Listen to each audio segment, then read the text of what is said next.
Hey guys, welcome to the Ask Dr. Argie Courageous Conversations Connect series. This is Argie Allen-Wilson, founder and CEO of Faith Inc., which stands for Family and Individual Therapeutic Healing, and co-founder of Connections Matter LLC with my husband Morgan E. Wilson Jr. Welcome to Mindful Mondays. Hey, Lucy's on.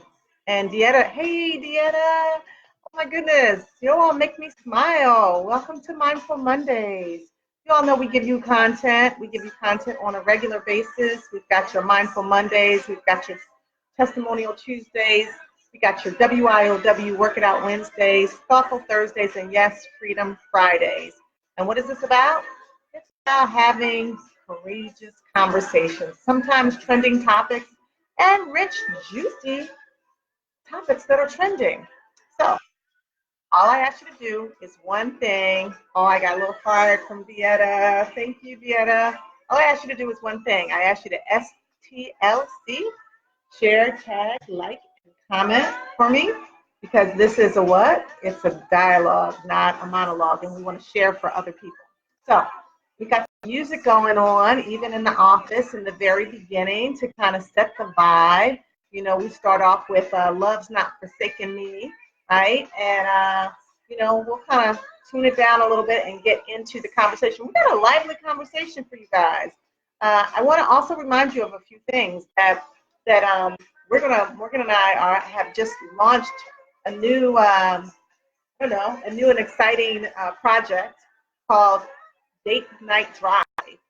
So on Fridays or Saturdays, when we go on our date night, we're going to be giving you a word, a tip, and a location that we're going to be going on date night, because we strongly believe that you should be going on date night. And we're going to be posting those along with our previous date nights on our YouTube page, Connections Matter TV. So go over to the YouTube page, check it out, along with Reentry Point. That's still happening, so we're still doing the casting call for Reentry Point, our docuseries.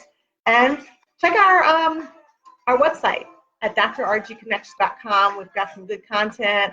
I've been doing some writing, so we got some really, really good stuff going on. So tell me how you like the music. I'm hoping that I'm not yelling like you guys told me I was last time. That was DJ Morgan. That was DJ Morgan in the house. Now, maybe it's some calm music. Can't hear myself, babe. DJ Morgan at work again.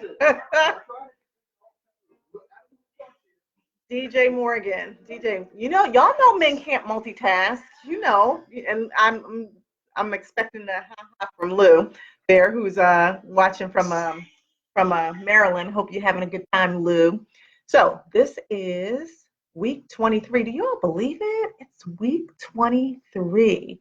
And our monthly theme, since we're still in the month of April, is relationship spring cleaning. And what we decided to do, we decided to talk about something that I think, everybody's going through, but I know I was going through. Lou was even helping me out. So since our monthly theme is about relationship spring cleaning, we decided that we would talk about decluttering life's pile-ups. So I have a question for you. Is procrastination overwhelming you with excess? I'm going to say that again.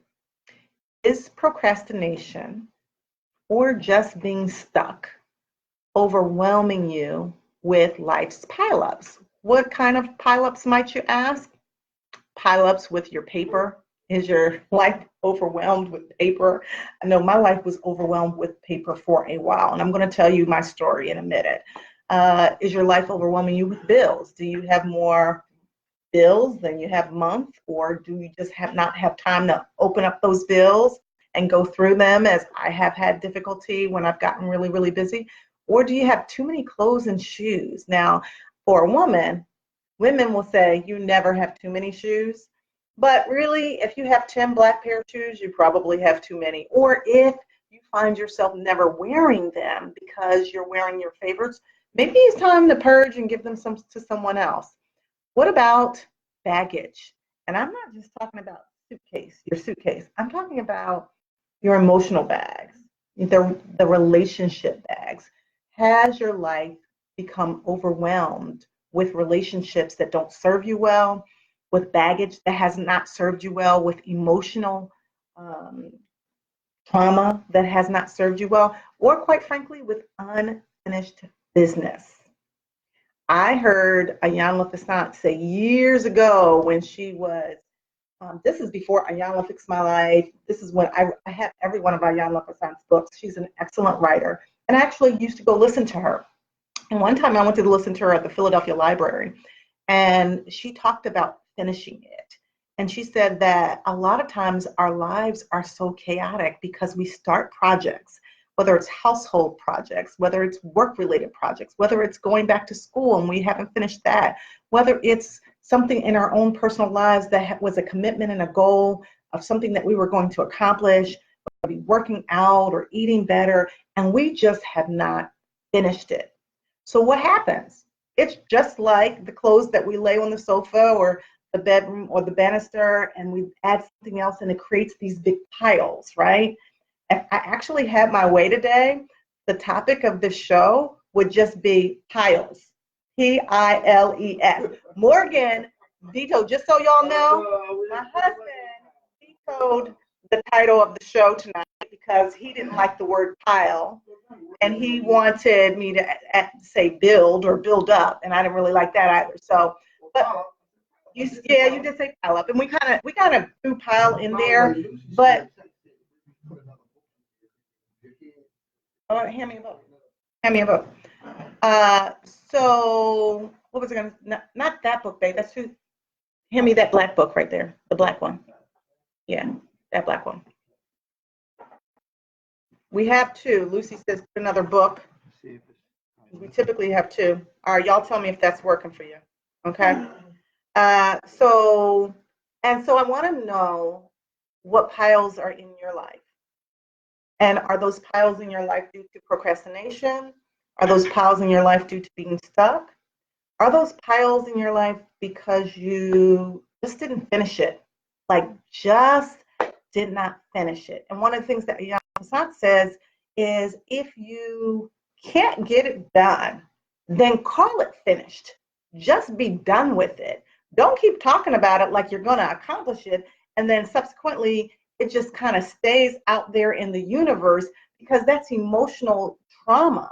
In your head, you're thinking, I got to get it done. I got to get it done. I got to get it done. But for real, it's been years since you even looked at that book, or years since you even began the idea that this was going to happen. So it might be that you need to call that done. Say, I've finished it. I've completed my commitment to that thing, whatever it is. Bring closure to it and then move on. And then that opens up the opportunity to create space for something else that perhaps is really more appropriate for you at that particular time. So that's the physical stuff, that's the emotional stuff, that's the relational stuff. I do think that our lives get consumed with stuff internally and externally. And once our lives get consumed with this stuff, it like overtakes us. And we're walking around thinking about it, spending time and energy focusing on it, perseverating over it, and all the while, nothing is getting completed. And so the reason why I put down as topic Marie Kondo, and you all know about Marie Kondo. She is taking the world by storm with her book, The Life-Changing Magic of Tidying Up. Now, interestingly enough, I do like her concept. I'm not sure if I particularly would be okay with her method, but her concept is to hold whatever it is that you're thinking about purging up against your heart, and then ask yourself, does it bring you joy? And if it brings you joy, then you should keep it. If it doesn't bring you joy, then you should let it go. Now, I've told you guys before about my concept of letting go and versus losing something, right? And my little example is my earrings. I constantly lose earrings. I don't know why. I think it's because for your ladies, I lose my little post on the back. And when I lose my post, then the earrings come out of my ear, and then I don't feel them because I have to wear very light earrings so I don't feel them, and then I lose them. And usually when I lose earrings, I go back and try to retrace my steps to determine, to try to find my earring because I bought them because I like them. And here's the thing. That is the difference. Oh, Morgan says it drives him insane because he is my ally, right? He is my partner. So he has to if I can find my earring. The reason I tell you that is a little bit of an example is because when you lose something, then you want to regain it again. You want to reclaim it. You want to find it again, like my earring. I lose them. I want to find them again. Sometimes I can find them. Sometimes I can't. That is very different than letting go of the stuff, the paper, the bills, the emotional trauma, sometimes letting go of the relationship, even sometimes letting go of the deferred dreams that you had that you didn't accomplish, but you're so busy focusing on that dream that you had that you can't open up your mind to new possibilities and new opportunities for a new dream that may be much more appropriate for what your life is like right now. So you guys tell me if that, I got the thumbs up here. Thumbs up, send me some likes, send me some hearts. You guys know I like smiley faces. And tell me if this resonates, because I know that it resonated, and I'm gonna get into a little bit of a story of mine because I try to be transparent once I let you guys know who's on. So I'm gonna work backwards. Oh, I got my hearts. I got some hearts, babe. Nicole's on. Hey, Nicole, thanks for joining the show. Shauna is on. Lydia is on. Nicole, my dear niece, is on. Donna is on. Lucy's in Maryland having a good time with her good girlfriend. So say hi to Mary Lou for me. I got to hang out with her at your house. And as I said, Dieta is on as well. So you guys that are on, tell me if you've ever had this issue where you feel like stuck. You feel that somehow your stuckness or your procrastination has gotten you overwhelmed with a pile of something. And I don't know, for you, maybe it's different. For me, and Lou knows, my good girlfriend of 30 years and my assistant now knows because she's come over to my house to help me with my piles. And one of my piles was my office at my home. And what happened was, how many of you all know that sometimes really great things that are wonderful can also throw the ecosystem off? So that dude over there that I call my husband, that dude over there, the handsome dude over there, we got married, right, on December 28th, 2014. Got to get that right. And when we got married, we, my house was bigger than his, so he moved into what became our home. And yet I had not planned, I should have been planning, but I hadn't planned for another person. And I had lived there for like 15 years. So I spread out. It was just me and my dogs. And when I say spread out, I mean, it's a 4-bedroom big home, and I really spread out. And in every closet, there was something. So I had to create space. So for you ladies out there, single ladies or single gentlemen who are praying for a partner, right? Remember, you got to clear the space if you want a partner to come into your space. That means clearing your physical space as well as clearing your emotional space. I had cleared my emotional space, but I had not cleared my physical space. So now I'm clamoring to create space, and I literally took everything out of 4 closets and just threw it into a room. And since we had 4 bedrooms, it didn't seem like it was that big of a deal until it just got worse, because more and more things started going into that room after a while. Couldn't even see the floor. I'm going to post a picture. I'm not all that embarrassed because I try to be transparent, right? I'm going to post a picture of what that room looked like before Lucy came over to help me. What'd you say? Well, what? I'm not doing Donna, you have to give up some space. Mental space, emotional space, right? You're opening up your heart, and yes, physical space. So I gave up four closets. I must love this man. I gave up 4 closets. I gave up 4 closets for you. Okay? And then my little office turned into like the junk room. And I literally, if you opened the door, you would think, Dr. Argie, are you a secret hoarder? Yeah. It was pretty bad, right? And I'm now recovering. Lucy is helping me recover. My name is Dr. Argie, and I'm a recovering secret hoarder of the room, of the office. And so now we see floor space, and we're working on it. And I think we have a projected date of probably June for it to be all cleared out so that I can make my office.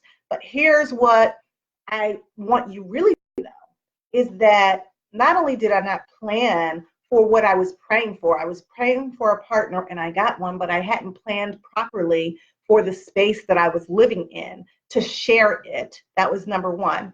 And number 2, I had to really pay attention to what I was holding on to.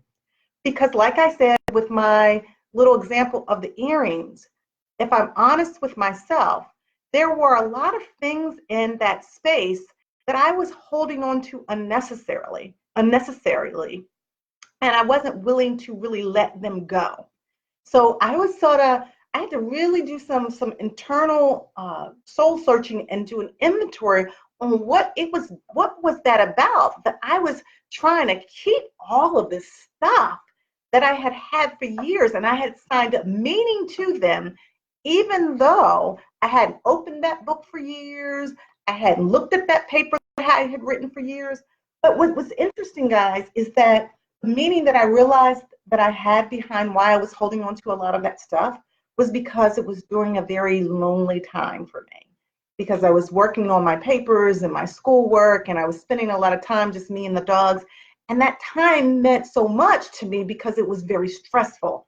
And in some ways, I think that I hadn't really fully healed. Sometimes when you're really able to let go of something, it means that you have embarked on your healing journey and that you've moved either beyond it or you've grown through it, right? You guys have heard the saying, if you're not over your ex, you can't move on to your next. So sometimes if it's not a room full of stuff, it might be your mind, body, and spirit full of emotions that do not allow you to let go of that past traumatic experience. And so those emotions are piling up in your head and your mind and your spirit, right? And not allowing you to move on to, quite frankly, what God has for you, living your best life. Y'all tell me what you think about that. I'm interested in your piles. OB is on. Hey, OB, thanks for joining the show. A Fawcett is on. Facade. I don't know what's her first name. Denise? Okay. Hey, Denise. Thanks for joining the show. It says A Fawcett. Sometimes people put other things on here that are not actually their name. Hey, Marnie. Oh my goodness. Oh, I just saw that picture. Okay. When you had hair and a weird Groucho Marx mustache. Anywho. OB is on. Thanks for joining the show. My cousin Marnie is on. Thanks for joining the show. Your friend Morgan says, right before I got married, I practiced living in half of my bedroom because I was accustomed to being in there by myself. Interesting enough, I had said in my own head that when I got married that I was going to have, this was just in my head, I was going to have my bedroom, or our bedroom, right, my husband and I, and then I was going to have like my separate bedroom, like for if he got on my nerves, I could just go in my separate bedroom. And I got kicked out. He's the environment bully. He's the environment bully. That's what you are, man. You're an environment bully. Morgan says I'm an environment bully. How many of you all believe that? Yes. Thumbs up, raise your hand. Does this face look like the face of an environment bully? I'm just saying. I don't think so. You all tell me what you all think. I am a little bossy though. Erica's on. Erica Bennett, thanks for joining the show. Oh, she said Deneen. Okay, now I know. She was like loud. Simi's on. Hey, Simi, thanks for joining the show. Listen, you guys, what I need you to do is I need you to STLC for me. Share, tag, like, and comment. Right? You share this because someone else might not be able to see this in real time, right? They may be able to see it at another time. And we always say this is a dialogue, not a monologue. So if you share it, then other people get to experience it as well. And they also hopefully get to benefit from it.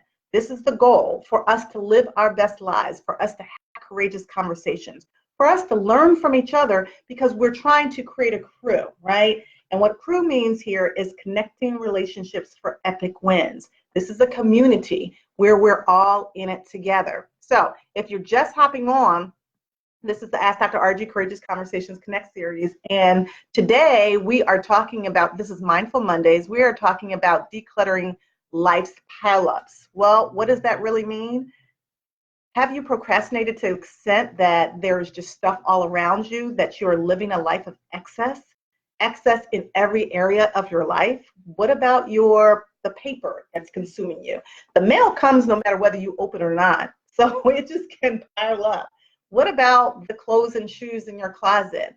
Are you just pulling out, were you like me at one time, pulling out the stuff that's on the front, but you got all this stuff in the back, sometimes even stuff with tags on it, but you can't get to it because everything has piled up? What about how, things like your relationship issues, have they piled up? So maybe it's not your physical space, but it's your emotional space, and you find yourself not your usual self, maybe even acting out of character because you haven't attended to the spring cleaning that we've been talking about. Spring cleaning is important, but it's very interesting that a lot of times people think that spring cleaning is just about your physical space. It's about your physical space, it's about your emotional space, it's about your relational space, even your familial space.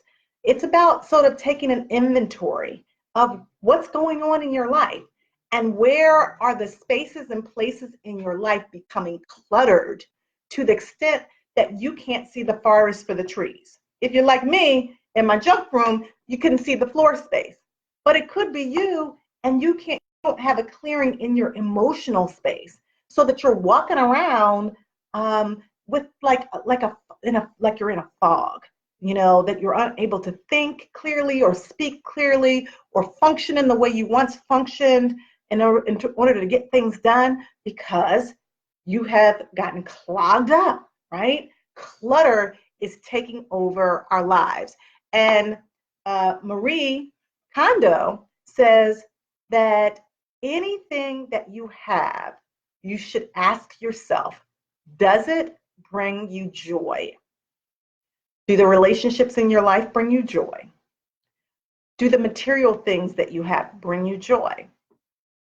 Is the house that you live in, does that bring you joy? Does your job bring you joy? What are the things? And make a list, guys. Make a list of the various parts of your life. This is how I would do it. I would draw a round circle and draw lines like you're making like a pizza pie slices, right? And then after you make the pizza pie slices, then put, home life, then put relationships, then put family, then put work life, whatever else, school if you're in school, and then put the things in there that bring you joy, right? Then I want you to draw another circle, pizza pie lines, right? Put the same areas, the same kind of labels on those particular slices, and then put in there if there's anything that does not bring you joy. Wednesday, you should probably have that out, Okay, we'll do that. Okay, so I'll have a diagram for you Wednesday so that you can know it, and then we'll put it on the website so that you can download it and you can use it for yourself as well. And I think that this will be a way for you to actually see it, because most of us are we like tangible things, right? And then we like tactile. We want to touch it. We want to see it. Sometimes we're very auditory. And so this could be a good tool for you to begin the purging process of your spring cleaning. And for some of you, you might not have a problem in your physical space. You might be like Marie Kondo. Marie Kondo, everything is in its place, right? I used to have the one touch theory.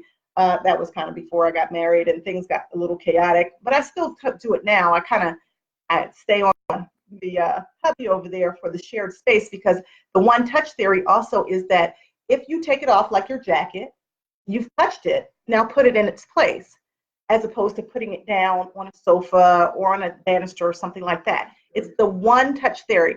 Morgan says it's very anal, right? It's very hard to do. For me, I have worked the muscle, because what it does for me is it allows me not to have to go back and touch it again to move it. So for some people, think about that. Everything that you wear in the morning or you put on in the morning or that you touch, if you just put it back in the space that it belongs, then you don't have to go back and redo it. But if you throw it down wherever, then you may spend a whole day trying to clean up, or it just adds on to the already piling up piles that you already have. Tell me what your thoughts are, and I'm going to see who else is on. So, let's see. Tyra's on. Hey, Tyra, thanks for joining the show. Roger's on. Hey, Roger. He gave me a big thumbs up.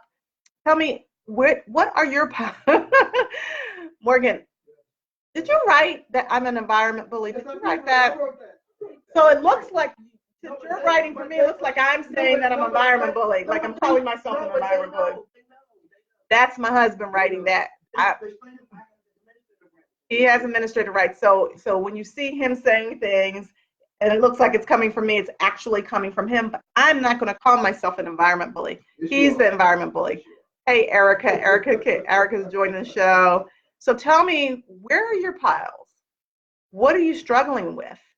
I don't believe that there is any shame in us struggling. We all struggle with something. It's a shame sometimes, though, if we don't do anything about it to resolve it, to heal from it. Got some tips for you. If you're in a relationship, you can use these for yourself as well. Not to get post-nasal drip again. So if you're in a relationship and you find that you have very different styles of organization and you're getting overwhelmed with piles, take inventory about what is different about the way you think about your space. Because by and large, you're two different people, so it is going to be different. And sit down and look at the problem from both sides and figure out as a team how you can address it. It does not help to blame and shame. And you probably didn't know all of these things maybe before you became partners, in terms of, in fact, Morgan, I think he said one time to my father, he was like, "Why didn't you tell me she was crazy? You should have told me." Because I like everything in its place, right? I'm very, very OCD. You all see my office, everything's got a place for it. And Morgan is the exact opposite. Like, he likes to take things out. There are some days when he's opening closets and leaving drawers open, and I'm going behind him and shutting them. Oh, Lord have mercy. I'm like, Lord help me. So if you have different styles, then sit down and talk about it. I got some smiley faces and I got some grumpy faces. Divide and conquer. Be on the same team if you're in a relationship. If it's not working, hire a professional organizer. Sometimes you may need it, especially for places like the basement, places like the garage, places that, if you'd be surprised when you're living in a space for 5, 10 years or whatever, what things you bring in. And so here is the metaphor. Many of us keep bringing things into our spaces, but we never purge. So therefore, eventually, the space becomes too small for whatever it is that you've brought in, because you're bringing things over and over again. And that's why we need to purge, but not just our physical space. I want to make the case for the fact that periodically we need to purge our relationships. We need to sit down and have the courageous conversation. What's in our relationship that is not healthy? Are we talking to each other in ways that are not appropriate? Are we holding on to past wounds or hurt or injury?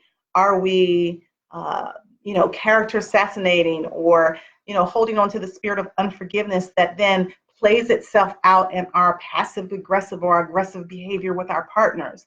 If we're not doing those, if we're not really addressing those things, then they can become the emotional piles in our relationship, right? And then you wonder, well, what happened? I fell in love, I fell in like, we were having a great time, and all of a sudden now, it doesn't look like I'm partnered with my best friend anymore. That may be because you've got too many emotional piles in your relationship, and you need to sit down and figure out how to purge some of that stuff. But by the way, in order to do that, you have to talk about it. You have to have the courageous conversation about and assess how did we get here? And if we got here, because we just didn't know any better, or we were so busy, or we kind of fallen apart from each other, let's do the work to fix it. Let's do the work to reconcile the issues in our marriage, in our relationship, and then begin the process of healing. So don't let the clutter, the chaos, the disorganization ruin your relationship. You can still do something about it. You just got to take the first step. I would say before it's too late. Sometimes it gets to be too late, and then all of that build up. See, Morgan, I used your word. All of that builds up, impacts your relationship, and you can crash and burn very, very quickly. Janae is on. Hey, Janae, thanks for joining the show.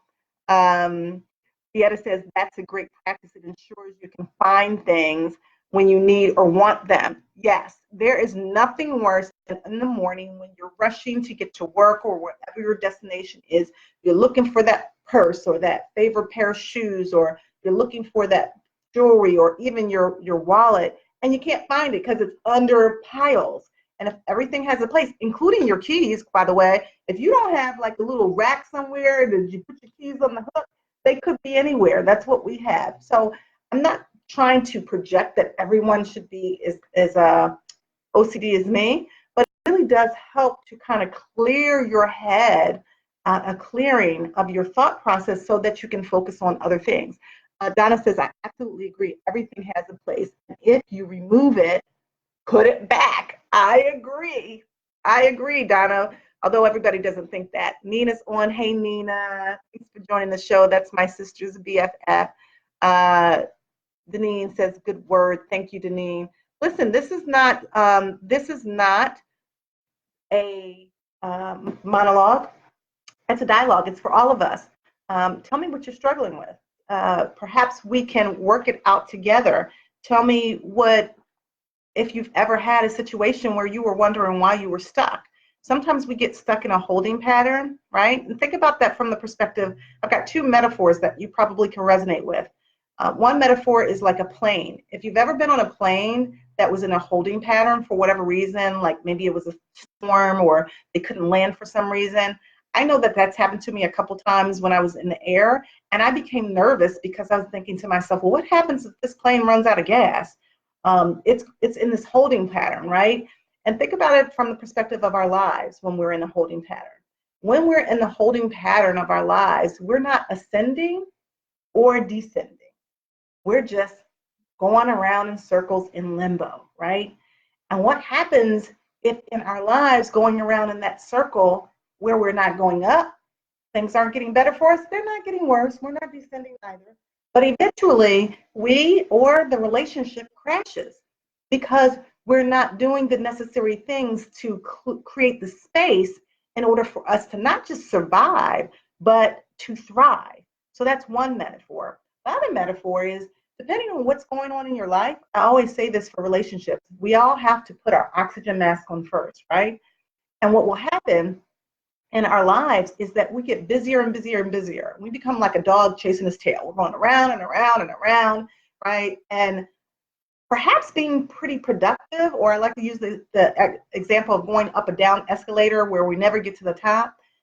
We think that we're being productive, but during the process of us not really taking good care of ourselves, in some ways our environments are falling apart around us, right? So then you look around, because we really are a product of our environment.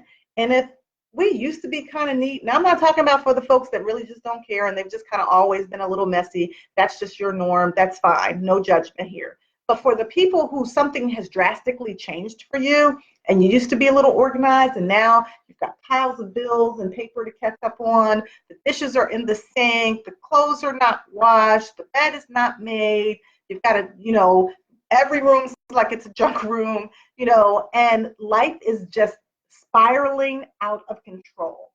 If that is happening in your physical space, it would be a reasonable leap to assume that that's probably happening in your emotional space and in your relational space and maybe in your familial space and even in your professional space, because life is, I got the from Morgan.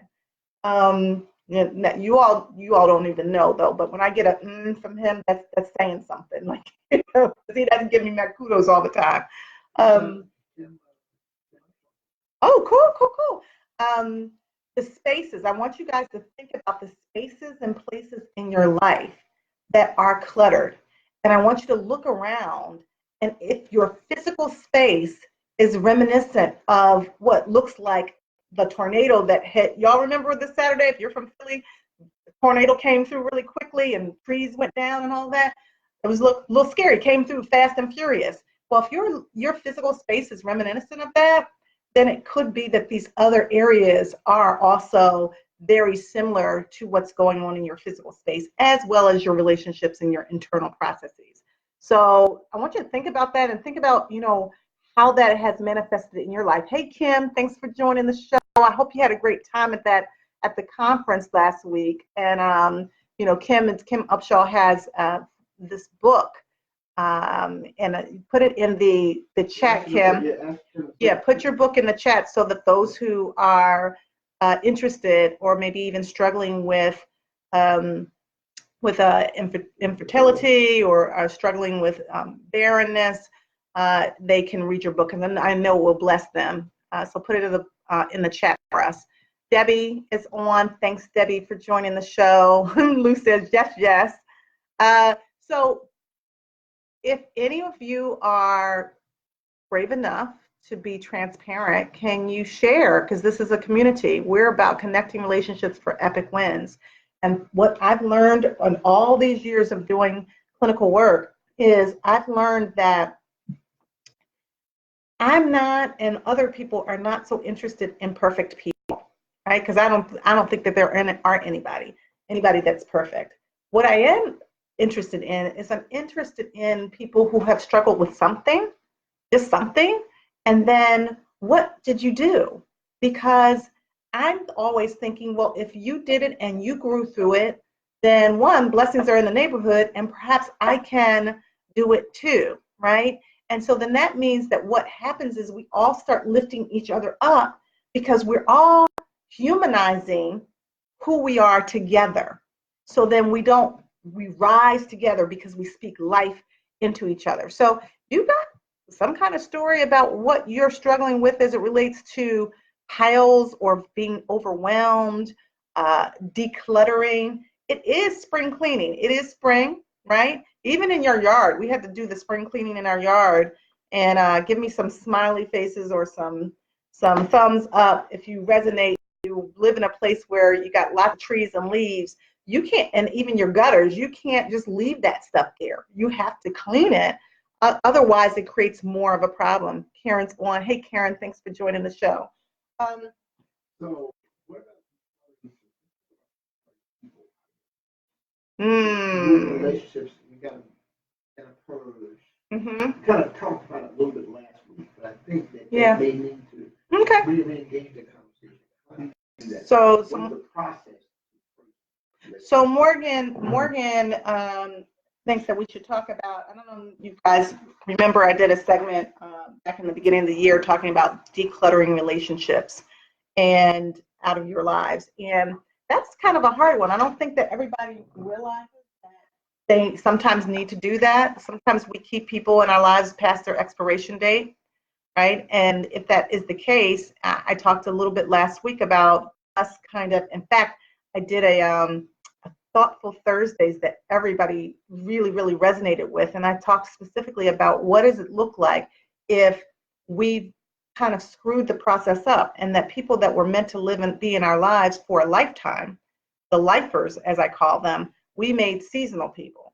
And yet the seasonal people, we've made lifers. And so we've inverted it in such a way that it's sort of antithetical to allowing us to live our best life, and it's not serving us very well.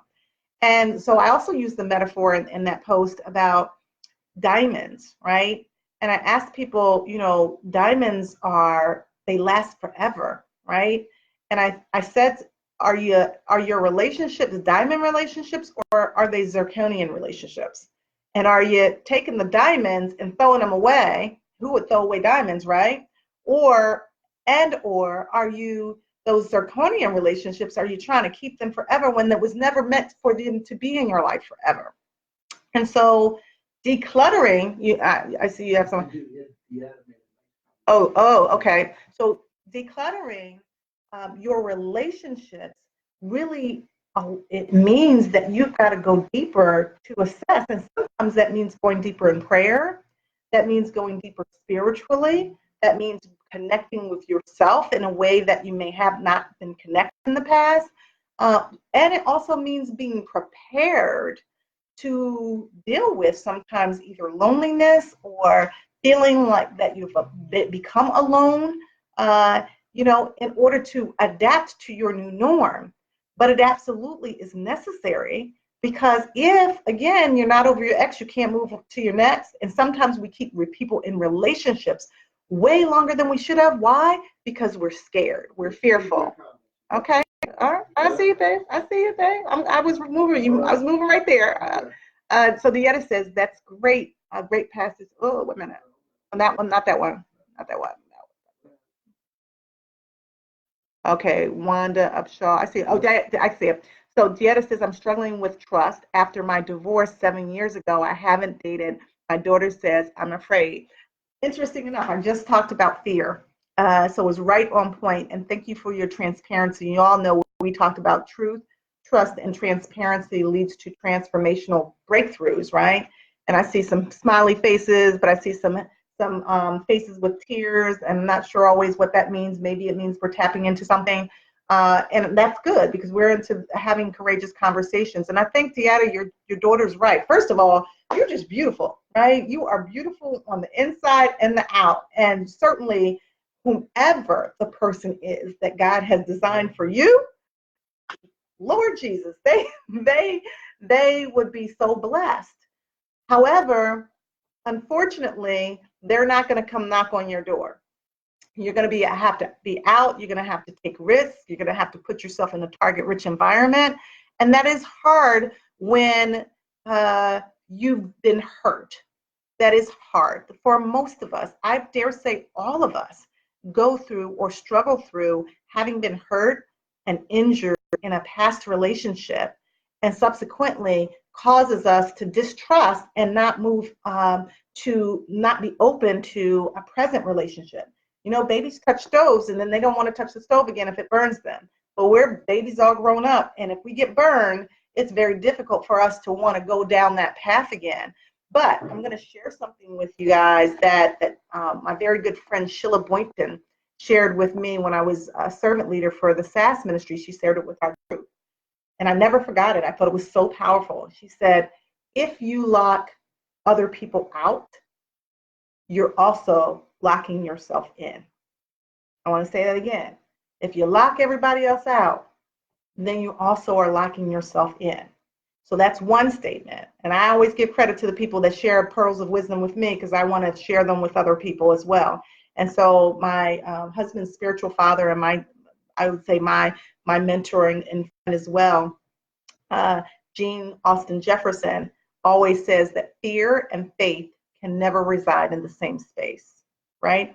Fear and faith can never reside in the same space. So even though you may be fearful, Dieta, and for all of those who are listening and we're joining in on this dialogue, even if you're fearful, as TD Jakes says, go fearful, right? Go awkward, go fearful, take the risk, do it anyway, jump, leap, fly, soar, whatever it is that you have to do in order to free yourself, to be open to the opportunities that are designed specifically for you when it comes to partnership. Because we're only on this planet for a short period of time, and where there's birth, there's death, and then there's the dash. And of course, if as believers, you believe in the eternal life. But while we're here on this planet, there's a dash and there's some stuff for us to do. And I believe that it is designed, our lives are designed abundantly and to be partnered if that's the God's design. So go for it. Okay. So go for it. Well, I see Wanda. I see it right here, babe. So Wanda says, this is so true, Dr. Argie. I find that when my surroundings are full of clutter, things in my life tend to be a mess. We were going to use that word mess too, Morgan. It typically has to do when I'm dealing with relationship issues with friends or family, and I struggle with this often. And then she says, however, when I snap out of my emotional mess and put things back in order, I sometimes feel like I am just covering up the problem and not fixing the problem. Okay, gotcha.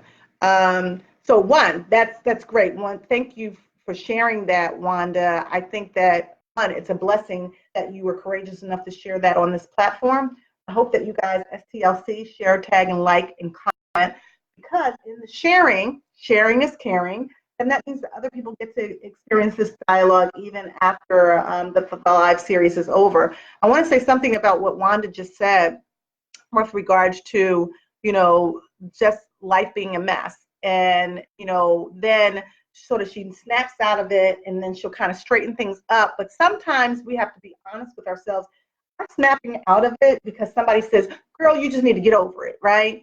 And sometimes just getting over it is not going to get it. Sometimes getting over it doesn't get it. Sometimes we have to grow through something. Our healing process is, as Sheila Boynton said, an ing, not an ed. So you don't just get over it. And I say we grow through it. We grow through it together, because our life is a marathon. It's not a sprint. And when we're injured, it may take a while to heal, because the injury didn't happen overnight. Therefore, the healing is not going to happen overnight. So be patient with yourself.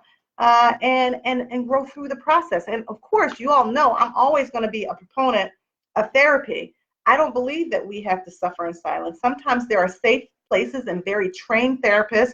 And if we had a physical condition, we'd go to the doctor, we'd go to the hospital.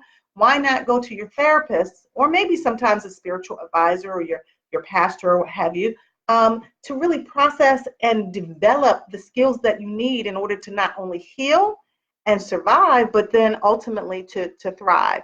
And again, paying attention to your physical environment is really key so that you can grow through it. Let me see who else is on. Robin's on. Hey, Robin, thanks for joining the show. Dewana is on. Karen is on. Thanks for joining the show. Darlene is on. Hey, Darlene. I see Robin. Ruth Ann is on. Hey, Ruth Ann, thanks for joining the show. Did I miss anybody? Got everybody? Okay, and then I see Tom as well. Okay, so I'm going to read Ruth Ann's comment.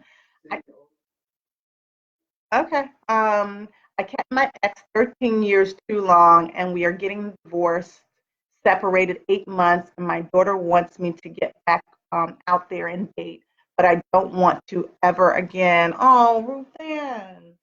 First of all, I'm sorry that this is happening to you. And we know when people get divorced and separated, sometimes it does affect the children. And so it involves the whole family. So my condolences to you. Divorce can be very much like a death. That is for sure. I've seen it too often. That said, I also would say that, perhaps the relationship did last too long for whatever reason. And if it wasn't a healthy relationship, then I'm sure that there's ways in which you need to heal from it. And so I would say, and that was a question last week, I believe, when people said, do you need to go right back out into a relationship? And I think that the healing process is really, really important, because if you move into another relationship too quickly, then you can crash and burn quickly. Sometimes it's a rebound because people don't want to feel lonely. They want to, sort of have a distraction to their emotional feelings. But in order to heal, I said this and I always say this, you have to feel, and you cannot feel what you do not reveal. All right. In order to heal, you have to feel, and you cannot feel what you do not reveal. So that's the case for therapy. Sometimes therapy will peel back the layers, like the layers of an onion. But what happens when you actually cut or you peel back the layers of an onion? What really physically happens? You cry, right? And in the tears are a part of the purging process as well. So everybody knows I have plenty of tissues in my office. And so if people are feeling emotional or they're processing the trauma that's happened to them in a relationship or through some tragedy that has occurred, or if they've experienced any kind of loss, whether it be a divorce or a death, then absolutely crying is a part of the healing process. And so that's a good thing. I thank you, Ruth Ann. I would say that while you're going through this process for you and your daughter, or if you have other children, doing therapy is going to be really important for your healing process. Darlene said, I needed this so much. I'm so glad. That's music to my ears. Ruth Ann said, amen. Ruth Ann said, absolutely. Thanks for sharing. Samuel Odoms is on. Thanks for joining the show, Samuel. Anybody else? Marcia. Hey, Marcia, she's on. Thanks for joining the show. Let's see. Ruth Ann says she thinks I'm lonely, but I'm not. Okay. Well, I'm glad that you are not. Perhaps, people have said to me when they actually experience the final, not the final separation, but the beginning parts of a separation, moving towards divorce, because the relationship was so traumatic during those periods of time, then people will feel a sense of relief. They will also feel a sense of sadness sometimes, because nobody walks down the aisle thinking that, oh, I'm so excited that I'm going down this aisle because I'm going to get a divorce. Nobody's setting themselves up for that, right?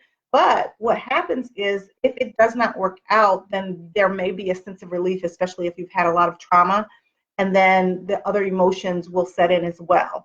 So I encourage people to feel it, right?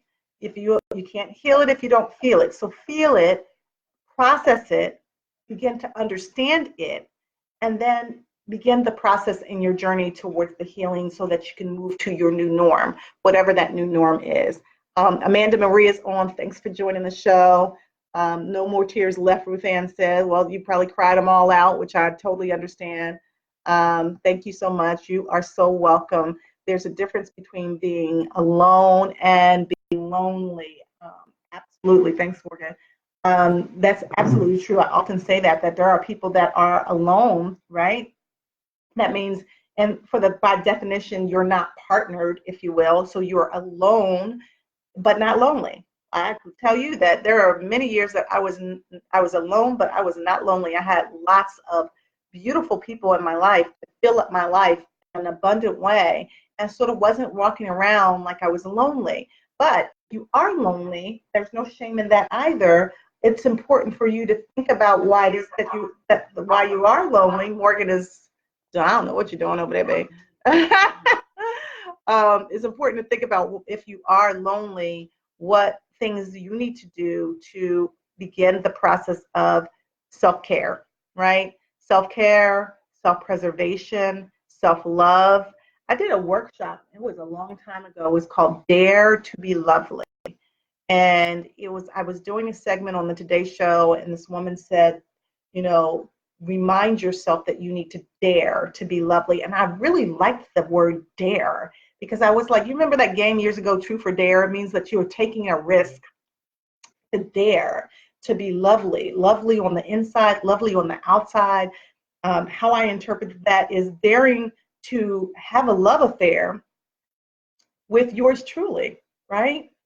Because here's the real deal, that sometimes we want other people to fall in love with us and treat us well, but we want them to do more than we are willing to do for ourselves. And if you are desiring partnership, or you're in a partnership, it is important that you again, put your oxygen mask on first, but also that you love and like you. And if you don't love and like you, how are you going to love and like somebody else? So if that's your work, right, because we've all got our work to do, and if that is your work in this healing process, in this purging process, in this spring cleaning process, if that's your work, then let's roll up your sleeves and get to work. List the things you like and love about yourself. Begin the process of thinking about what you used to do that you don't do anymore. Begin the process of thinking about things that you've never done before that you wish you had done or you would like to do. And get busy. Become about the business of loving and liking you and living absolutely your best life, right? Loving the way you live, as my friend Charlie Lewis would say. That's important because, you know, sometimes tomorrow, well, all the time, tomorrow is not promised to us. And the shame is that some people die before they ever lived.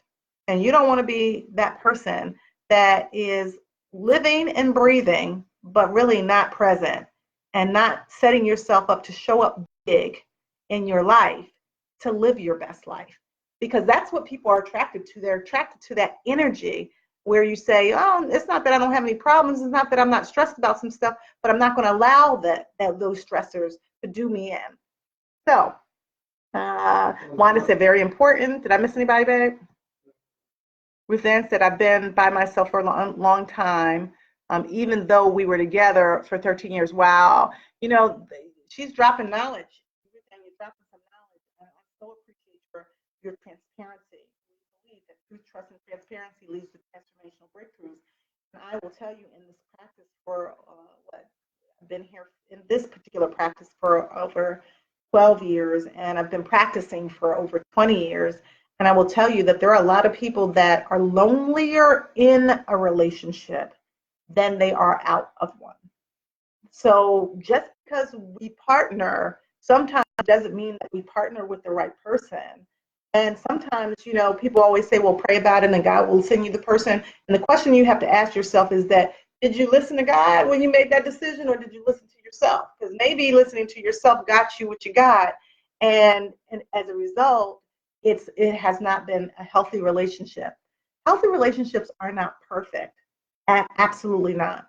What healthy relationships are it's two people who are willing to do the work to make it better, to evaluate what's working periodically, to evaluate what's not working periodically, to own your own stuff, right? Hold yourself accountable. The other thing I like to say is that love, light, truth, and accountability equals hope and freedom. So if you're in a relationship, and relationship is about sharing love, sharing light, but also being truthful and holding each other and yourself accountable, then that gives you hope to live another day, hope to fight another battle, hope to like just move forward. And it also allows you to be free, right? And what that means when I think about freedom is that we're free to live our best lives, right? Because we're not here to like, I don't know, sit on the sidelines. We're not here to be a part of the rehearsal. We're here to like stand on notice that we're about living the best life that we can possibly live while we're here. So if that means bypassing some of that fear, or at least acknowledging the fear and doing it anyway, like TD Jakes says, then do it. Take the risk. Take the risk. Big risk, big gain. Little risk, little gain. Tell me what you think about that. We started off this conversation, and then Kenneth hopped on. Kenneth Berry, thanks for joining. Lee Burgess hopped on. Thanks for joining the show. Who else? Ruth Ann, I'm reading a book called Dare to be Devoted by Natalie Grant and Carol Gambell. How is it? Tell me about the book. I haven't heard about it, but it sounds good. Just so you know, by the way, if you guys like this content, I'm working on several books. So I am speaking that into existence. Part of my journey to be a full-time entrepreneur with my husband, Morgan, also to be a practitioner and do what I love to do is to free me up, right? To free me up to be creative, to free me up to write the type of writing that I like to do. By the way, I've always believed that I was a great writer. I just never had the confidence or never had the courage to step out on my own and really live my best life. So when I'm speaking to you, I'm also speaking to myself, because it's important that you know that even as a therapist, I've also had some concerns and challenges and fears and frustrations. And one of those was like, God, what do you have for me? What do you have for me in this season of my life when I've worked so hard to build somebody else's dreams? And several opportunities kind of passed me by that I was looking into. And finally God said, and I asked the question, I was like, God, why is this happening to me? And God said, this is not happening to you, this is happening for you. And what I interpret that is, and I don't know if this resonates for you all, but I interpreted that is God saying, those doors are not open for you right now because I have something greater for you. And I believe that is for all of us, that doors sometimes close because other ones will open, right? And if access is restricted for us, it's sometimes for our own good, even though we don't realize it at that particular time. So it's important that we go deeper. Remember last week we talked about spiritual awakening, and when we're in a crossroads, or when we're feeling overwhelmed, or we're feeling like we are stuck in a holding pattern, when we feel like the procrastination is leading us down a path where all the spaces in our life are filled with clutter, even our relational spaces, sometimes it's time for us to go through a spiritual awakening that might move us to a place where we need to be with ourselves. I don't say by myself. I hope that even that small tip could be helpful to you. So for those of you who are maybe alone, maybe even a little lonely, spend time with yourself. If you're pretty cool, hang out with you, right? Spend time sowing into yourself. Spend time speaking life into yourself. Spend time affirming yourself. You want to be taken out on a date? Take yourself out on a date. You want somebody to buy you flowers? Buy yourself flowers. You want a love letter? Write a love letter to yourself. All of these things sound hokey to somebody, but guess what? Not only have I tried these for myself, but I've also encouraged many people to do these things, and they've been helpful, because it feels so amazing when you're able to speak life into oneself and encourage oneself. And what's really interesting is that positive energy that we're giving ourselves that is lined up with our source, right? Then we're also giving it out into the universe. So it goes from up here to in here to out. In reach, outreach, in reach, outreach, and upreach. In reach, outreach, and upreach. And then vice versa. So then people are connected with that energy that we have. And the best is then yet to come. We don't even know what is in store for us when we are speaking life into ourselves, and quite frankly, speaking life into other people, right? Because this is a community. So if you like this content, STLC, share, tag, like, and comment. Tell me where you struggle. Tell me, this is the Ask Dr. Argie Courageous Conversations Connect series. It's called that for a reason. We're having courageous conversations. Tell me where you struggle. This is Mindful Monday, so we are all always mindful on Mondays about what we're going through, what we're trying to grow through. And so I decided that we would talk about decluttering our life's pileups. Where's your life piling up? Is it your relationship? Are you procrastinating so you feel stuck in that area? Or do you not feel stuck in that area, but your physical space is just stacked up because you got stuff everywhere, right? Is that impacting how you're living? Is it impacting how you're working, right? Because many of us don't have work-life balance, and it's all out of whack, out of alignment, because we really haven't stopped to really process what happens. All of us, I use this metaphor of going around like a dog chasing its tail. All of us are working so hard and we're moving so fast, like the speed of light, that it's very difficult for us to sit still for a moment and really process if we've had some trauma in our childhood, or we've had a bad relationship that's impacted both ourselves and our families, or if we are in the workplace and we're just getting beat up on a daily basis because of sexism or racism or, ageism, or socioeconomic status, or, just because you're polka dot. I mean, these days, the level of exclusion for anything is just pervasive. And we tend to move away from people that are different simply because they are different, not because they're because of any reasonable fashion, if you will. So tell me what your thoughts are about that. I'm going to see who else has hopped on. Wanda, let's see. I think I read Wanda's before. Yeah, she was saying she was covering up the problem or fixing the problem. Oh, I do. It stopped for a minute. Okay, so Tom said, "Hi, Dr. Argie. Recently discovered I have developed a large bumps." No. Oh, it's still okay. Yes. All right. It's interesting. He was banned. Okay. Okay. Oh yeah. Okay. I'm sorry. Let's see. Yeah, I don't know how I got way back. So that was the book. Now I'm caught up. So Christopher's on. Thanks for joining the show. Lee's on. Melvin Austin is on. Thanks for joining the show. Muumbi. Muumbi. Tell me if I got it right. Muumbi. I think. Tell me if I got it right, Muumbi. And if I didn't, tell me again. I practiced it, so I would get it right. It's awesome. It's about how to learn to be closer to God. 30 days. Oh, that's the book. And you read a chapter a day. And it has different stories about how to get closer to God. Oh, I love it. So that book that Ruthann recommended to us is called Dare to be Devoted. So I love that. That sounds really, really great. Erica's on. Ayana's on. She's a recent graduate. Congratulations again, Ayana. Atia's on. Thanks for joining the show. Inger is on. Marshall is on. Jamel's on. Hey, Jamel. Thanks for joining the show. Warren is on. Let's see.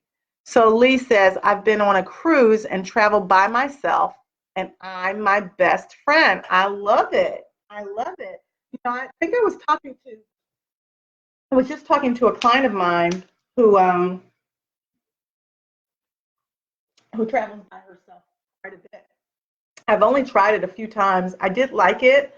I think for women and maybe even men, you do have to be really careful and not let people know that you're traveling by yourself, because people can try to take advantage of you. We do live in a pretty crazy world these days, but it's important for us to take care of ourselves in whatever way brings us joy. We started off this okay, Muumbi. I almost had that right. All right. Okay. Thank you, Muumbi. Thank you for joining the show. I can see how people get it wrong, though, because how it's spelled. And people, I told you, I still get mail that says R period G period, because my name sounds like Argie, R period G period, or argue. When you type it, it comes up argue. Or sometimes people just think it's Angie. So as opposed to calling or Argie, they'll call me Argie or Angie. So it's good to tell people what the correct pronunciation of your name is. If you guys are just joining the show, we've been talking about decluttering your life. If you just joined the show, I'd love for you to STLC, share, tag, like, and comment. This dialogue is for everyone, even the persons that may not be able to see this on the live feed. And we've got some great things coming up. So I ask you guys to check out our YouTube page, right? There's the Dr. Argie YouTube page, and then Ask Dr. Argie YouTube page, and there's also the Connections Matter LLC YouTube page as well, where we're going to have a new episode that Morgan and I are doing called Date Night Drive, where we give a word, we give some tips, and then we give a location a restaurant where we're going to go and hang out. It's going to be just fun, right? It's just going to be a fun experience, and you'll all get to know what we do, where we're going. You can't know everything, but you get to know some of what's going on in our lives, because we do like to have fun. We work hard, so we believe in playing hard, and we also believe that relationships, what you feed lives. I want to say that again. What you feed lives. So if you feed negativity into your relationship, that's what's going to live. If you're always tired and overwhelmed, that's what's going to live.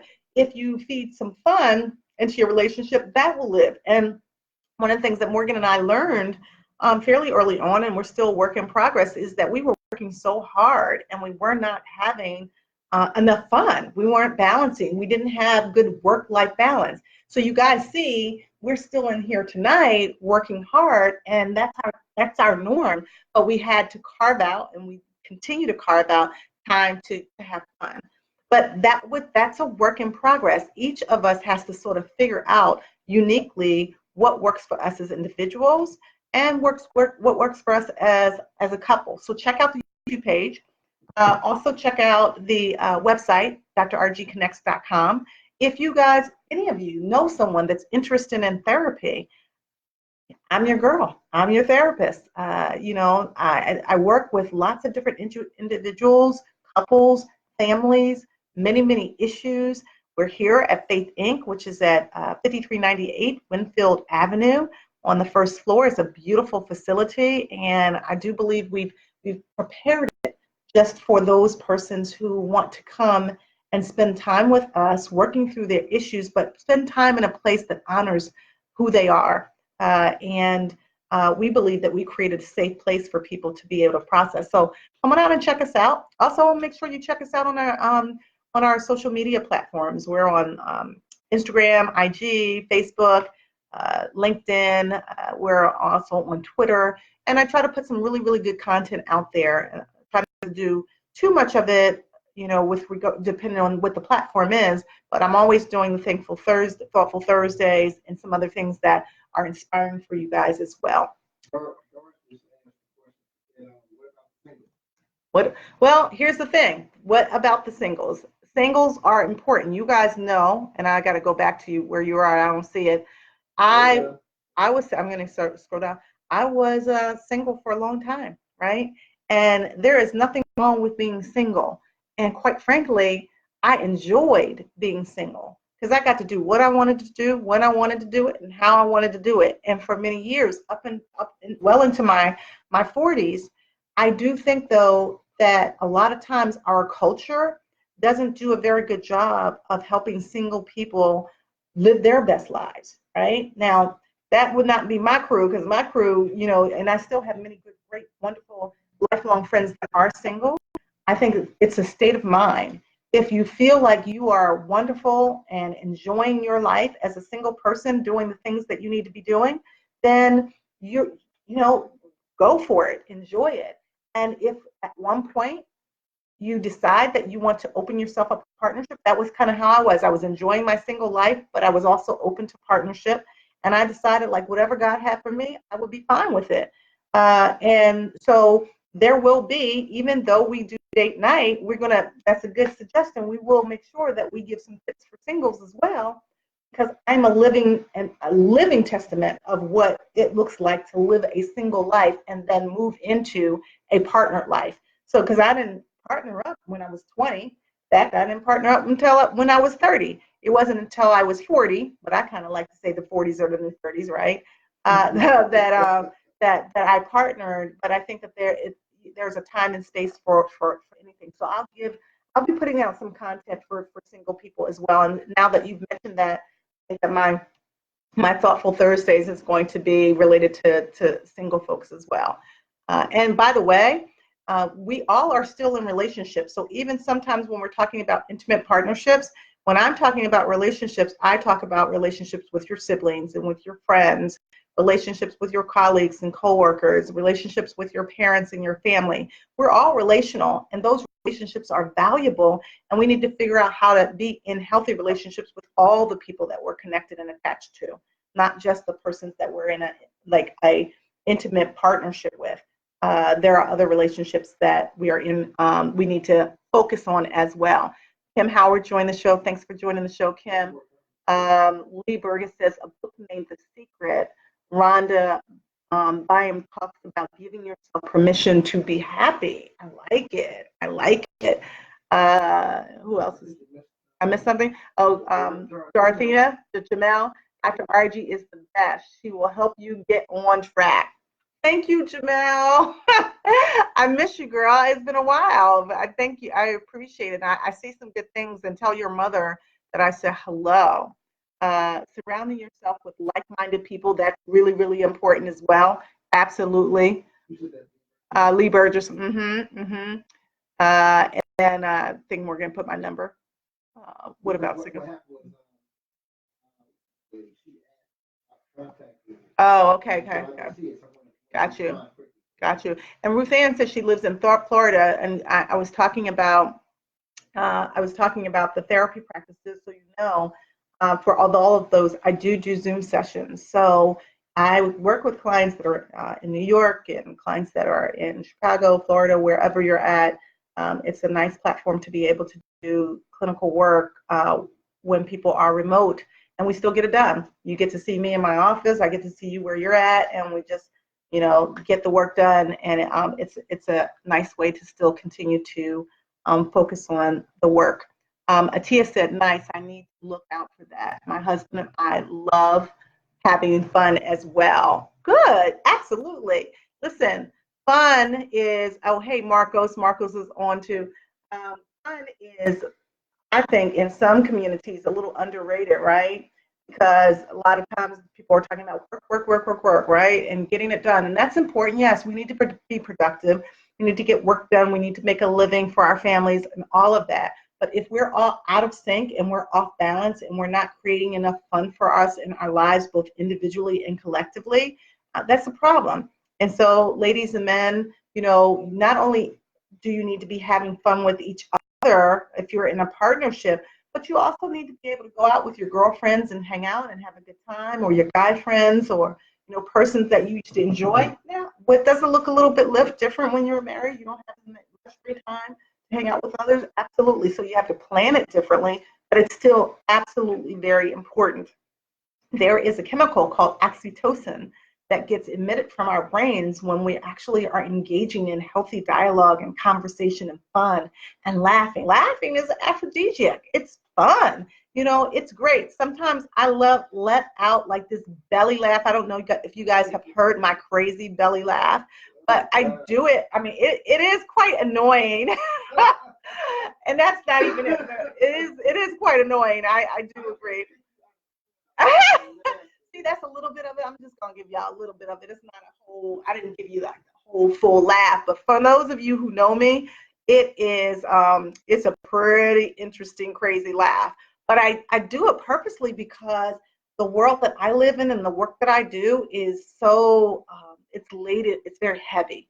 It's very heavy. So I spend a lot of my time, which I believe that God has designed me to do, perfectly for the work that He has for me.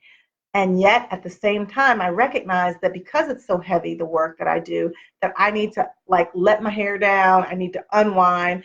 And, Morgan gives me a lot of comic relief on a regular basis.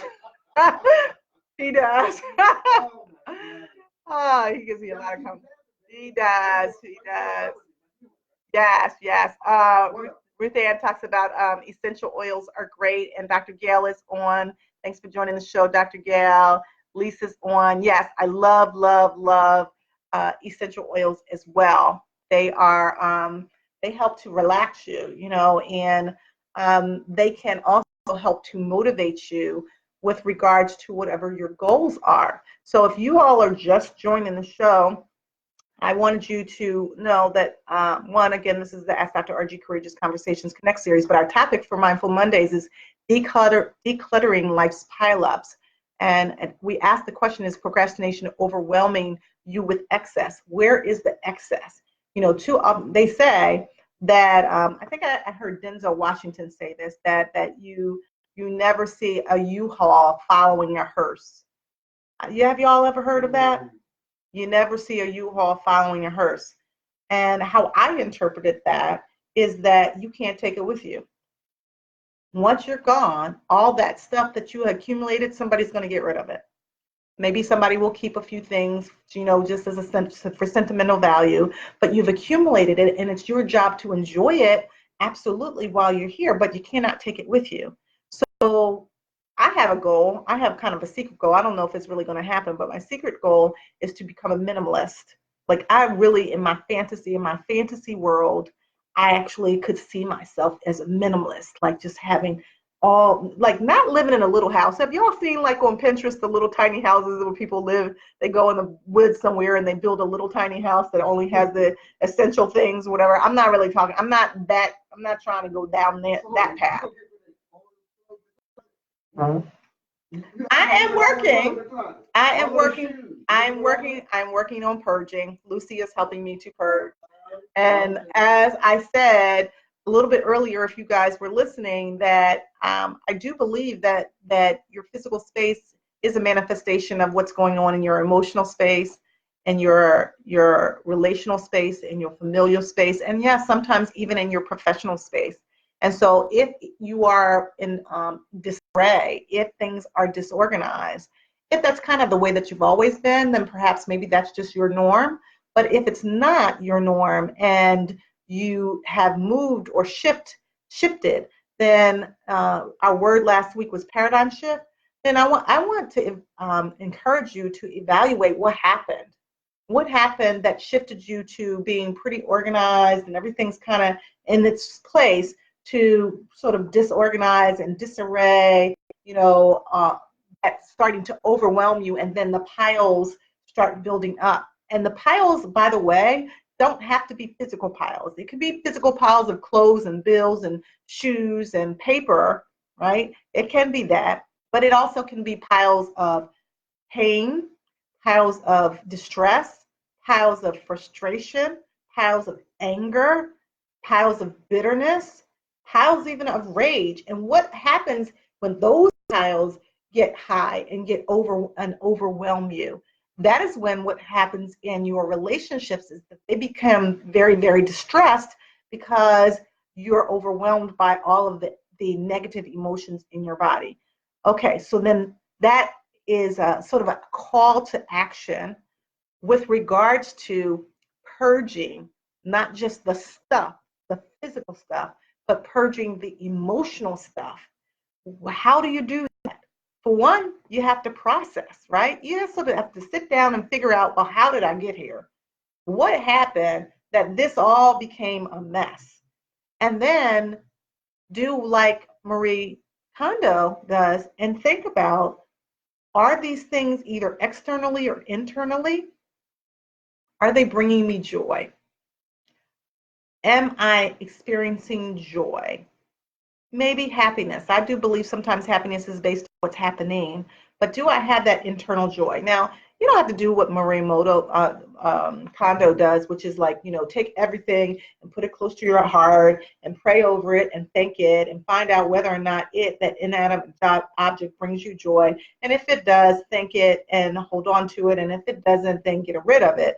You don't have to go through those whole processes unless you really want to, but you can in your head think about all of these spaces and what in those spaces are contributing to your joy and what things in those spaces are taking away from your joy.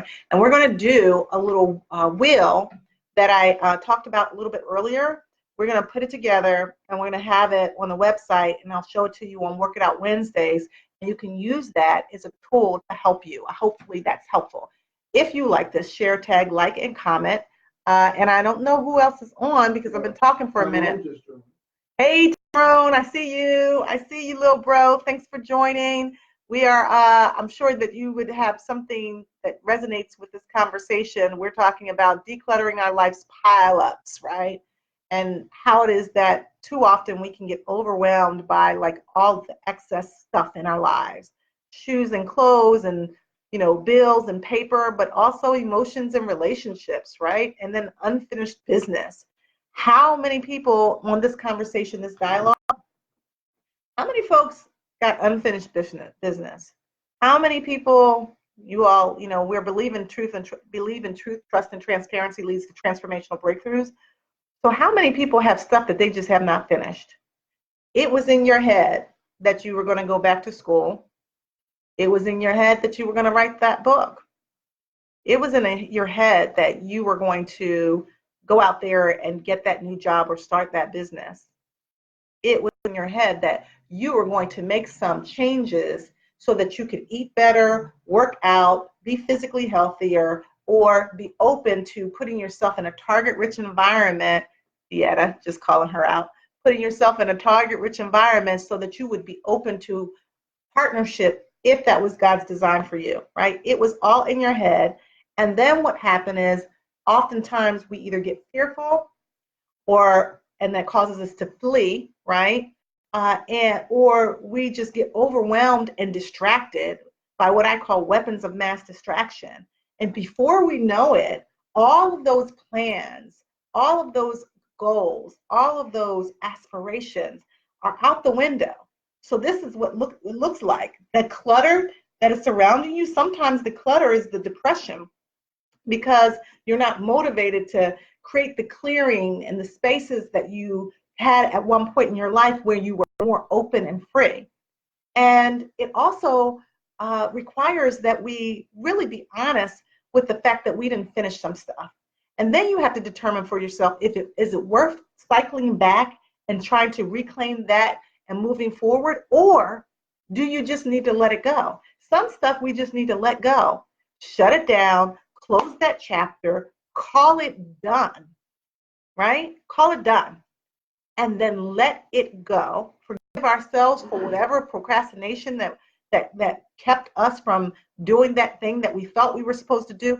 And then let's go. I say let go, let God, and let's go.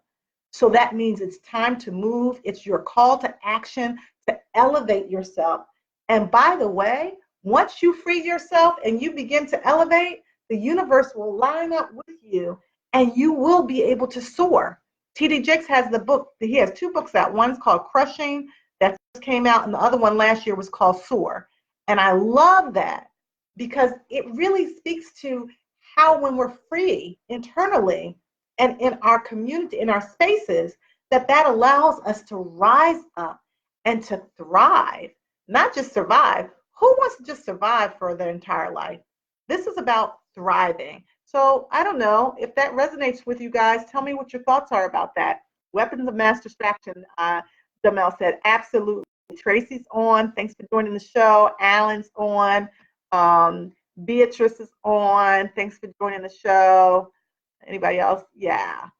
I don't see her. Ruth Ann said, if you don't use it, you lose it. Absolutely, Ruth Ann. Absolutely. Kwanda, I see Kwanda.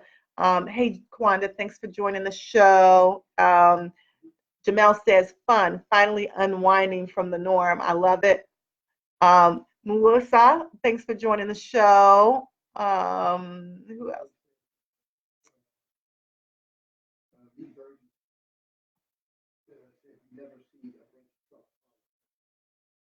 A Brinks truck. Okay. Never see a Brinks truck following her. So I've heard a couple of them. I've heard Brinks truck, U-Haul, those kind of things. Bottom line is you're gone, right? You're not here. You can't use the stuff while since you're gone. You're not here anymore. And it's I've heard this thing that people say that, you can either count every day or make every day count. And, since you're here, you might as well live a fantastic and abundant life, right? So what does that mean? Well, we like to use the word energy and frequency. What frequency are you on? Because if you use those frequencies, if those frequencies are connected with the right energy, that can move you into that paradigm shift that you're looking for. And that paradigm shift then moves you in the right direction. Now, I know that, depending on, what work you do out there in the universe, you may not have heard that before, but it's all lined up in the universe. It really is. And too often what happens is, I think somebody in the chat said that sometimes a lot of what goes on with you has to do with who you're lining up with, who you're hanging out with, what people you are spending time with. And if you're spending time with negative people, I guarantee you it won't be long before you're thinking negatively as well. Unfortunately, when you're, like people connect with like people, and even if you're very different, sometimes the spirit of influence can be very, very powerful. So what I like to suggest sometimes is that we think about being positive as an infectious influencer in the universe, right? And as we are thinking positively, and as that becomes infectious, then we're able to influence others.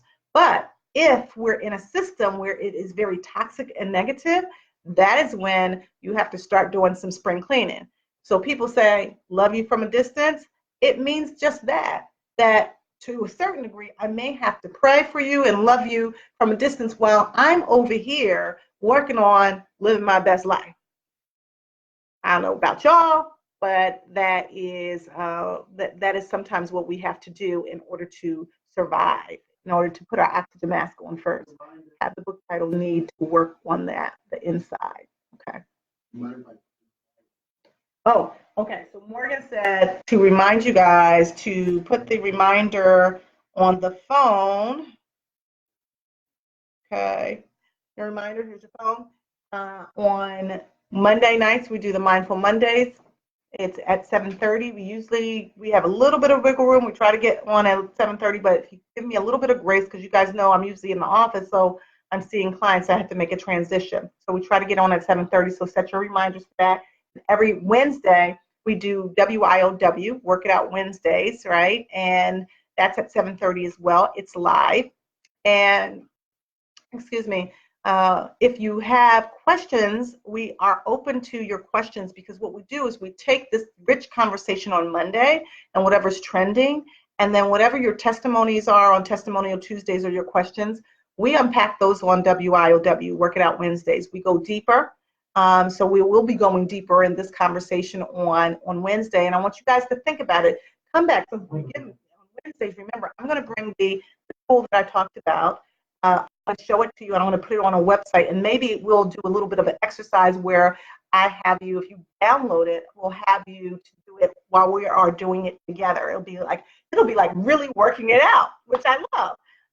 And then on Thoughtful Thursdays, I do a powerful, inspirational message that is meant to empower you, lift you up, give you words of wisdom, and of course, points of power. And then we have Freedom Fridays.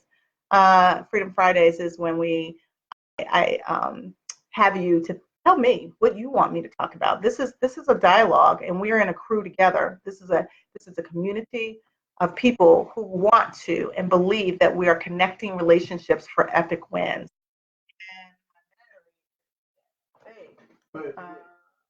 I'm going to need you. My battery's going down. Yeah, I'm going to need you. Battery. Yeah, or give me that. Because I see it. I forgot to put the battery on my computer. Nice. Yeah. Okay. Okay. It's one in my book bag. All right.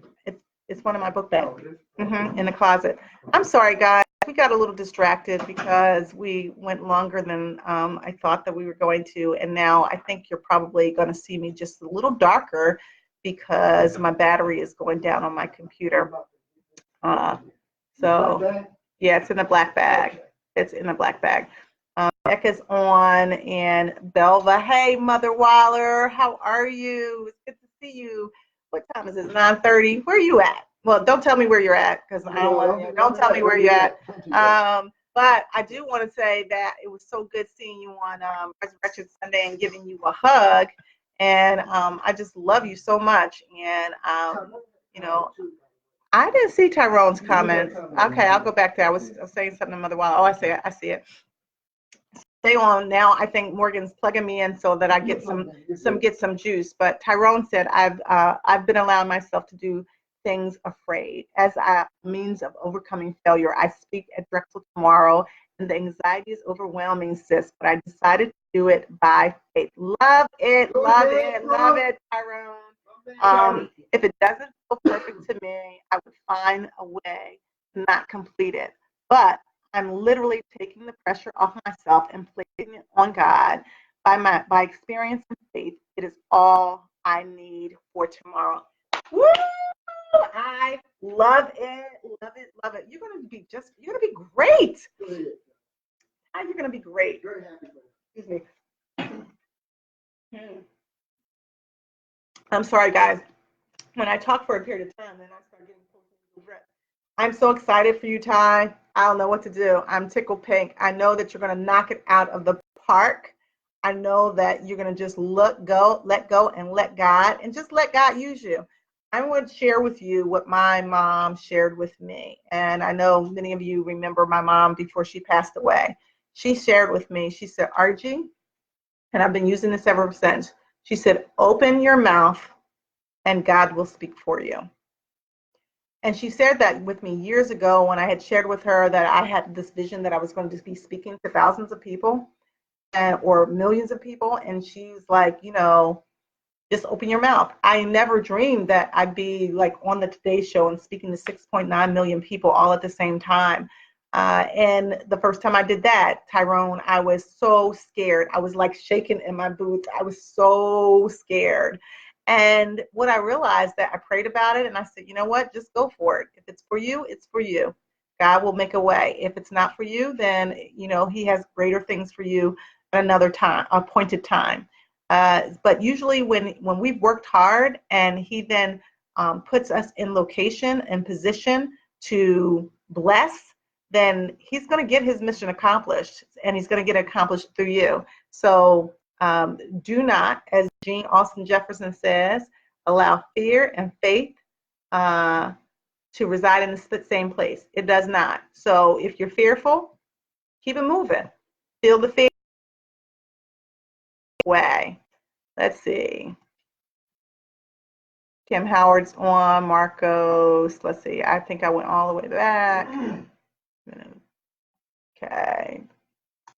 Yeah. So if you guys can do me the favor before we okay. What do you want to say, Morgan? What you want me to do? Okay. It is 9:26. Tell me, I did have some other things for you. I had, if you're decluttering your relationship, but I'm share these things with you, and then we're going to just kind of unpack them. I'm getting lots of thumbs up. I'm getting lots of hearts. Give me little smiley faces. I love my little smiley faces that you guys give me, so I appreciate that. We're going to work on this, unpacking this on Wednesday as well. There are a few things that I think can be helpful when you are decluttering your relationship, identifying which are healthy or unhealthy relationships. That's important, right? Ask yourself questions like about each relationship, like, does this person add to your life? You've ever asked yourself that question? Do they add to your life? Do they subtract from your life? Do I add to this person's life or subtract from their life? Ask yourself that question. If you've determined the relationship is dragging you down, ask yourself the question, is it worth it? That's a really, really good question to ask yourself. Is it worth it to stay in the relationship? Give me some thumbs up or some hearts if that makes any sense, or like if you resonate with that. Because for me, I've been in relationships where it was absolutely time to declare and not keep that relationship past its expiration date. But sometimes I did keep the relationship because it was valuable to me. It was worth it. And I realized I had to then change my expectation of that relationship because I would continuously be disappointed if I didn't change my expectations. So it's an individual decision for yourself. But we're talking about spring cleaning, and part of that is decluttering your relationships. And so I think that that's really, really important for you to think about. And then what about if you let go? Is it okay? Are you okay with letting go of past relationships? That's really, really important too, because to be honest with you, sometimes if we say that we're okay with letting go, but we're not. Hey, Rich is on. Tony, hey, Tony from California, Tony Wilson, cousin. Thanks for joining the show. If you're not okay with letting go, then I guarantee you'll cycle back to that relationship, and you'll find out what I probably found out over the years, that the relationship was the same, nothing really had changed, and that the reason that the relationship ended was the reason that the relationship ended, that it wasn't going to get any better. Sometimes if nothing changes, nothing changes. And so I was looking for a shift, a change in that person, but that person wasn't ready or willing or able to change. So these are things I want you to consider. Don't make the mistake of keeping people past their expiration date. Never stay in a negative or toxic relationship because of longevity, loyalty, or legacy, or guilt, right? Because if you stay for legacy, it may come back to bite you in the butt. If you stay for loyalty, the same thing. And if it's just that you're in it because you've been in the relationship so long, but it's not offering you anything, then it still may be time to let that relationship go. Also, relocation. If you've determined a close relationship is unhealthy, but you don't want to let go of it altogether, maybe you relocate that relationship. Maybe you decide, okay, you're not going to have a front row seat in my life, but I relocated so that we still have part of that relationship that is still intact. The person is not in the front row, then there's someplace else, and that includes, again, changing your expectation and determining whether you have seasonal people or lifers. And then finally, recognize that closure is necessary to declutter your relationship. It is necessary. What does that mean? Sometimes you have to have the closure talk, right? And the talk is the conversation with you first, and then maybe the conversation is with the other person. But you are going to have to talk about it. You're going to have to weigh the pros and cons, process in your own head what it's like without that person, identify what you learned from that relationship, and what are the reasons that you need to let it go. And then share that process with someone, someone that you trust, someone that you feel that will give you sage advice, and then begin the process of finally embracing your new norm so that you're better and not bitter. That's all I got for tonight. This is Dr. Argie. Have a beautiful night on purpose from my heart to yours. And I'll see you on Work It Out Wednesday, right, at 7:30. Have a good night, guys. I love you. And there's nothing you can do about it.